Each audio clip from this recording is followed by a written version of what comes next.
Eksperimento naman ang ibabaon natin mga kaibigan. Tortang sitaw, ibabaw muna sa kanin at mag-prepare ng isang itlog at lagyan ng konting pampalasa. At pag malambot na ang sitaw mga kaibigan, kunin na natin at ibabad na sa itlog mga kaibigan. At pag okay na mga kaibigan, pwede na nating prituhin ang ating eksperimentong tortang sitaw.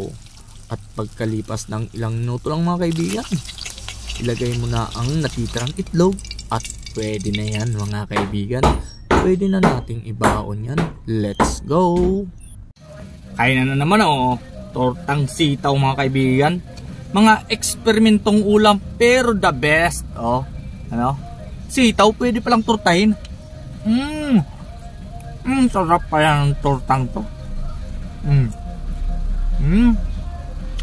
Tortang sitaw yan mga kaibigan, walang halong biro. New recipe na naman.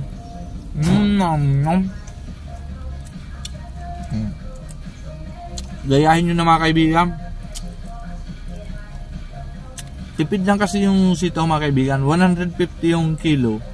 Kunti lang yung kinuha ko, karampot lang, 40 pesos.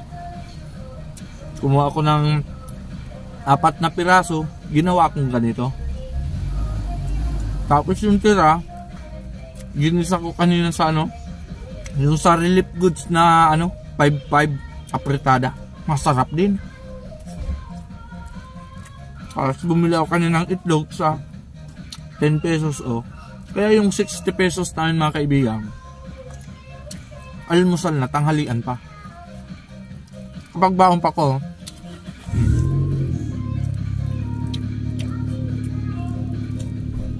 sitaw, tortang sitaw para sa taong o sa trabador na hindi marunong magbutaw.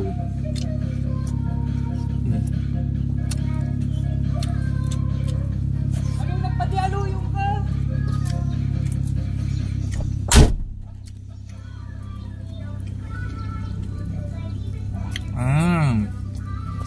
The best mga kaibigan.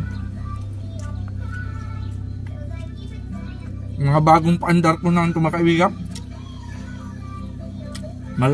Albert Einstein kasi mga kaibigan Grabe yung naabot ng utak ko.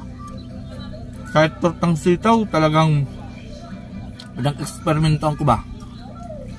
Basta ang nito ang maging pangalan nito pag nasa libro na, tortang sitaw.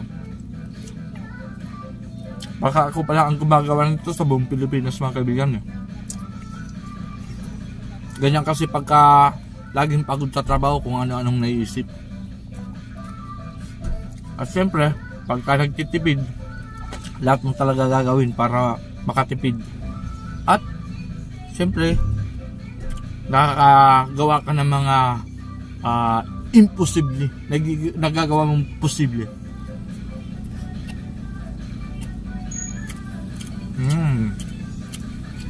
Ang sarap.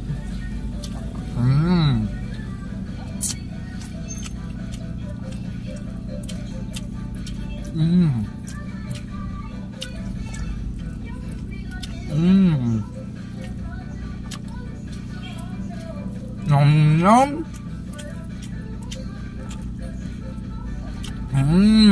Sarap to the max.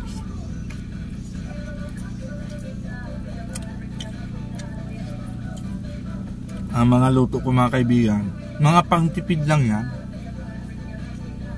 Tipid pero masarap. Kayo nga, di pa kayo nakatikim nito alamin nyo na. Try nyo na mga kaibigan. Kung masarap o hindi. Pero sa totoo lang masarap talaga. Walang halong biro. Pero first time ko pa lang nito mga kaibigan magluto. Pero successful. Sarap. Nilagay ko muna dun sa kumukulong kanin. Nung malambot na yung sitaw, binabad ko sa itlog.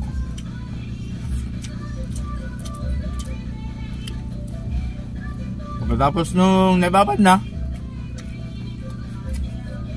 prito na kagad. Ito na ang resulta.